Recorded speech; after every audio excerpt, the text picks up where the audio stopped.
దేవుని పరిశుద్ధ నామానికి స్తోత్రాలు. ఈ రోజున యెహెజ్కేలు గ్రంథము 21వ అధ్యాయము. ఈ అధ్యాయములో 32 వచనాలున్నాయి. మొదటి వచనం, అప్పుడు యెహోవా వాక్కు నాకు ప్రత్యక్షమై ఈలాగు సెలవిచ్చెను. రెండవ వచనం, నరపుత్రుడా, యెరూషలేము తట్టు నీ ముఖము త్రిప్పుకొని పరిశుద్ధ స్థలములను బట్టి ఇశ్రాయేలీయుల దేశమును గూర్చి ప్రవచించి ఇట్లనుము. మూడవ వచనం, యెహోవా సెలవిచ్చినదేమనగా, నేను నీకు విరోధినైతిని, నీతిపరులనేమి దుష్టులనేమి నీలో ఎవరు నుండకుండా అందరినీ నిర్మూలము చేయుటకై నా ఖడ్గము ఒరదూసియున్నాను. నాలుగవ వచనం, నీతిపరులేమి దుష్టులేమి ఎవరునూ మీలో ఉండకుండా దక్షిణ దిక్కు మొదలుకొని ఉత్తర దిక్కు వరకు అందరినీ నిర్మూలము చేయుటకై నా ఖడ్గము దాని ఒరలో నుండి బయలుదేరి ఉన్నది. ఐదవ వచనం, యెహోవానైన నేను నా ఖడ్గము మరలా ఒరలో పడకుండా దాన్ని దూసియున్నానని జనులందరూ తెలుసుకొందురు. ఆరవ వచనం, కావున నరపుత్రుడా, నిట్టూర్పు విడువుము, వారు చూచుచుండగా నీ నడుము బద్దలగున్నట్లు మనోదుఃఖముతో నిట్టూర్పు విడువుము. ఏడవ వచనం, నీవు నిట్టూర్పు విడిచెదవేమని వారు నిన్నడుగగా, నీవు శ్రమదినము వచ్చుచున్నదను దుర్వార్త నాకు వినబడినది.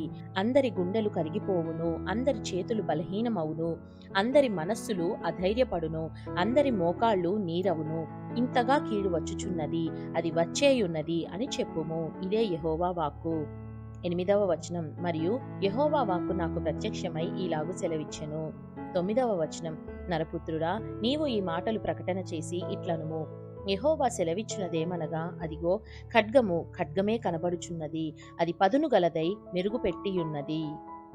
10వ వచనం, అది గొప్ప వధ చేయుటకై పదును పెట్టియున్నది, తలతలలాడునట్లు అది మెరుగు పెట్టియున్నది. ఇట్లుండగా నా కుమారుని దండము ఇతర దండములన్నిటినీ తృణీకరించున్నది అని చెప్పి మనము సంతోషించెదమా? 11వ వచనం, మరియు దూయుటకు సిద్ధమగునట్లు అది మెరుగు పెట్టువాని యొద్ద నుంచబడి ఉండెను, హతము చేయువాడు పట్టుకొనున్నట్లుగా అది పదును గలదై మెరుగు పెట్టబడి ఉండెను. 12వ వచనం, నరపుత్రుడా, అంగలార్చుము, కేకలు వేయుము, అది నా జనుల మీదికిని ఇశ్రాయేలీయుల ప్రధానుల మీదికిని వచ్చుచున్నది.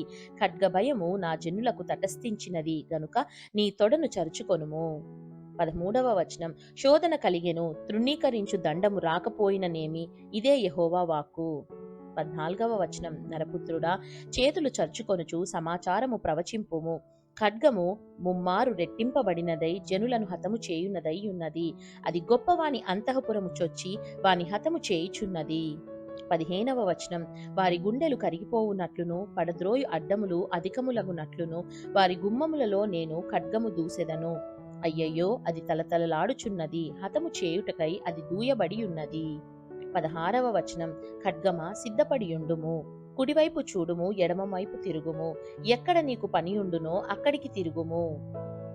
17వ వచనం, నేను కూడా నా చేతులు చర్చుకొని నా క్రోధము తీర్చుకొందును, యెహోవానగు నేనే మాట ఇచ్చియున్నాను. మరియు యెహోవా వాక్కు నాకు ప్రత్యక్షమై ఈలాగు సెలవిచ్చెను.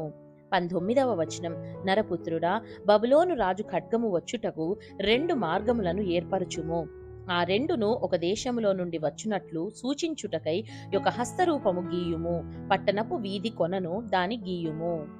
20వ వచనం, ఖడ్గమునకు అమ్మోనీయుల పట్టణమగు రబ్బాకు ఒక మార్గమును, యూదాదేశమందున్న ప్రాకారములు గల పట్టణమగు యెరూషలేమునకు ఒక మార్గమును ఏర్పరచుము. 21వ వచనం, బాటలు చీలు చోట 2 మార్గములు చీలు స్థలమున శకునము తెలుసుకొనుటకు బబులోను రాజు నిలుచుచున్నాడు.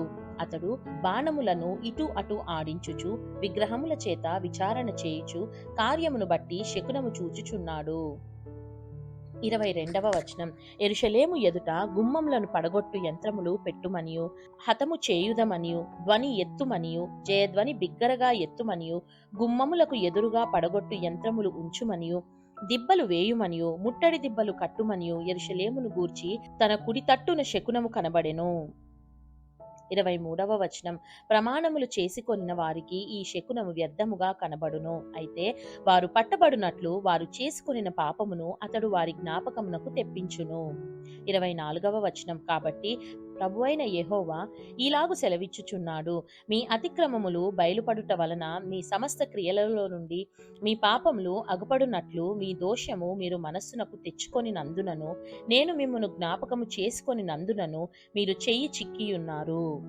25వ వచనం, గాయపడిన వాడా, దుష్టుడా, ఇశ్రాయేలీయులకు అధిపతి, దోష సమాప్తి కాలమున నీకు తీర్పు వచ్చి ఉన్నది. 26వ వచనం, ప్రభువైన యెహోవా ఇలాగు సెలవిచ్చుచున్నాడు, తలాటమును తీసివేయుము, కిరీటమును ఎత్తుము, ఇది ఇకను ఇట్లుండదు, ఇక మీదట నీచుని ఘనునిగాను ఘనుని నీచునిగాను చేయుము. 27వ వచనం, నేను దానిని పడద్రోయుదును, దాని స్వాస్థ్యకర్త వచ్చు వరకు అదియు నిలువదు, అప్పుడు నేను దానిని అతనికిచ్చెదను. 28వ వచనం, మరియు నరపుత్రుడా, నీవు ప్రవచించి ఇట్లనము, అమ్మోనీయులను గూర్చియు వారు చేయు నిందను గూర్చియు ప్రభువైన యెహోవా సెలవిచ్చినదేమనగా, హతము చేయుటకు ఖడ్గమే దూయబడి ఉన్నది, తలతలలాడుచు మెరుగుపెట్టిన ఖడ్గము వధ చేయుటకు దూయబడి ఉన్నది.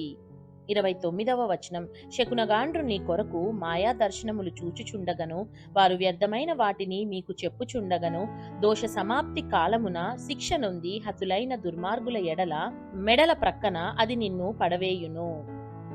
30వ వచనం, ఖడ్గములు ఒరలో వేయుము, నీవు సృష్టింపబడిన స్థలములోనే, నీవు పుట్టిన దేశంలోనే నేను నీకు శిక్ష విధింతును.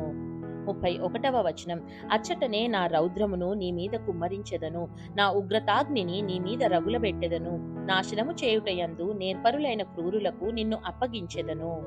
32వ వచనం, అగ్ని నిన్ను మింగును, నీ రక్తము దేశములో కారును, నీవెన్నటికి నీ జ్ఞాపకమునకు రాకయుందువు, యెహోవానగు నేనే మాట ఇచ్చి ఉన్నాను.